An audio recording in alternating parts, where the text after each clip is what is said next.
हरे कृष्णा।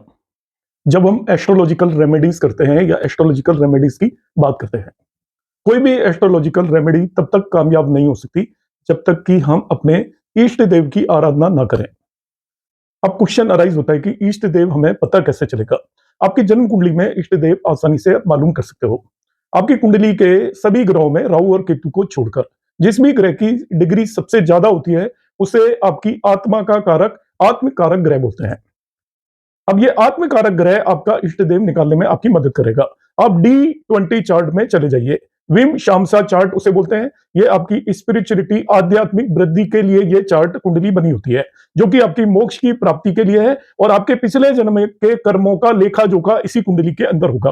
तो D20 chart में आप जाकर देखिए कि आपका आत्मकारक प्लेनेट किस राशि में बैठा हुआ है। उस राशि से 12वें भाव के अंदर जिस भी भाव में D20 में आत्मकारक बैठा है, उससे 12वें भाव 12th हाउस में जो भी ग्रह बैठा हो वो आपका इष्ट देव है। यदि कोई नहीं बैठा है तो उसे जो एस्पेक्ट कर रहा हो वो दूसरे नंबर पर लेना है। अब ना ही बैठा है ना ही एस्पेक्ट कर रहा है तो उस भाव का स्वामी आपका इष्ट देव होगा। यदि एक से ज्यादा ग्रह वहां पर बैठे हुए हैं आपके आत्मकारक से 12th हाउस के अंदर, तो उनमें षडबल में जो सबसे बली ग्रह होगा उसे आप अपना इष्ट देव मानेंगे।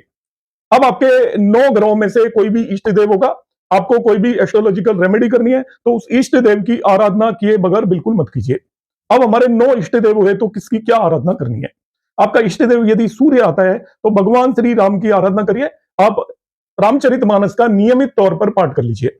यदि आपका इष्ट देव मून आता है, चंद्रमा आता है, तो भगवान कृष्ण की आप आराधना करिए। श्री कृष्ण शरणम मम, या भगवान श्री कृष्ण का आप जिस भी फॉर्म में आराधना करना चाहते हो आप कर सकते हो। इसके बाद यदि इष्ट देव आपका मंगल आता है तो हनुमान जी की आप हनुमान चालीसा का पाठ कर सकते हैं, या और भी जिस तरीके से आप हनुमान जी की रेगुलर आराधना करना चाहें आप कर सकते हैं। इष्ट देव बुध और बृहस्पति आते हैं आपके, मरकरी और जुपिटर। उस केस में आप भगवान विष्णु की आराधना करें और उसके लिए सबसे बेस्ट तरीका है आप विष्णु सहस्त्र नाम पूरे मंत्र का जाप कर सकते हैं, या उसका लघु विष्णु सहस्त्र नाम आता है उसका जाप कर सकते हैं। यदि आपका इष्ट देव शुक्र आता है तो उस केस में आप महालक्ष्मी की आराधना करें।